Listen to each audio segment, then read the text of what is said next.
Hi there. So we are on chapter 10, which covers somatic disorders.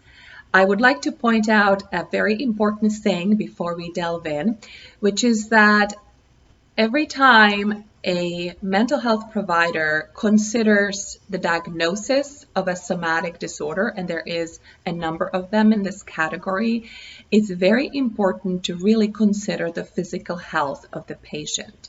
It's not uncommon for some patients to experience highly unpleasant, debilitating symptoms for which doctors don't find an explanation or a diagnosis.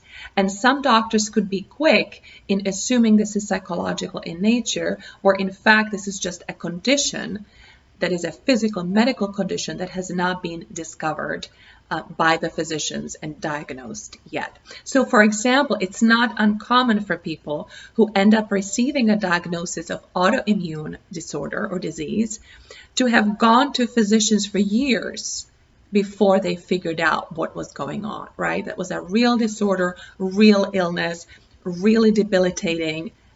There was no psychological component necessarily, and it's important not to jump to conclusions about psychological disorders related to physical distress. I'd like to talk about two different disorders. The first one is illness anxiety.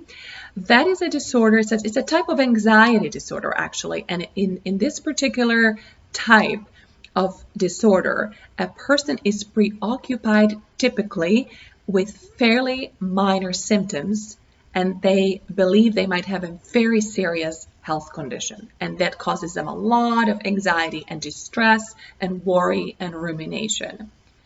So for example, a person could have, just a tiny bump on the arm for a few weeks and assume that is a skin cancer.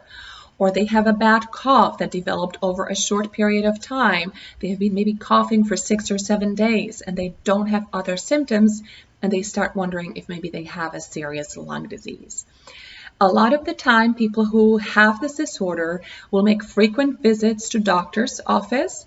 They will seek tests that the doctors don't even recommend. They often insist on being tested above and beyond of what the doctor suggests they do.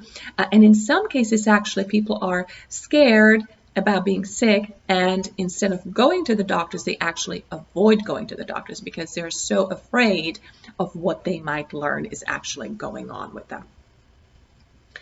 The second disorder I'd like to mention is factitious disorder, sometimes referred to as Munchausen syndrome. That's basically a disorder in which a person is actually making up symptoms that they're not experiencing. So a person might go to the doctor frequently and say, I'm having frequent diarrhea or a lot of stomach cramps and stomach aches, and they actually don't have those symptoms. Or they may say, I have frequent fevers, and they go to the doctor a lot, and every time they come, they are not running fever.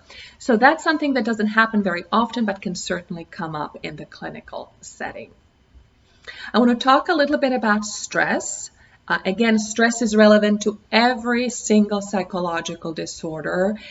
We know that there is a relationship between chronic stress and illness. So when people are chronically stressed, and most of us are, they are more prone to making frequent visits to the doctor's office. They are more likely to develop chronic conditions such as diabetes and coronary heart disease. And they are less able to withstand or to fight a disease when they get sick. There are a variety of treatments for somatic disorders. One of them is cognitive behavioral therapy, but sometimes meditation can be helpful in terms of reducing anxiety and stress, and also biofeedback can be useful. Biofeedback is basically a type of treatment in which a person is connected to a recording device.